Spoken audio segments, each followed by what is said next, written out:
થી જમીન આવતા હતા ત્યારે બેન આગળ આવતી હતી ને અચાનક દીપડાનો હુમલો થયો ત્યારે તેને દીપડો ઉપાડીને વયો ગયો. બેનનું નામ શું હતું? કેટલા વર્ષની હતી? ક્યાંથી આવતી હતી? તેનું બેનનું નામ કોમલ હતું. તે 8 વર્ષની છોકરી હતી. અચ્છા, એ શું કામ અહીંયા આવતી હતી? તે અહીં અમે બધી પરિવાર ભેગા હતા ત્યારે અહીં લગ્નનું માહોલ જેવું હતું ત્યારે તે આવતી હતી. ઘેરે તમે પાછા આવતા હતા, વાડીએ ગાડી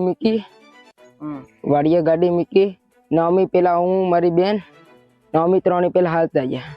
આ નેરમાંથી હાલતા આવતા હતા તા કે ખડખડ નો અવાજ આવ્યો હતો.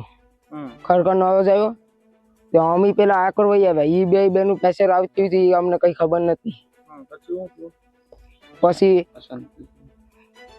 પછી અમે ઓલા આપણે આમ ખેતરમાં અમે સૂતા હતા. આ બધીનો અવાજ બધે સાંભળી અમે સીધા બાજરામાં દોડવાય.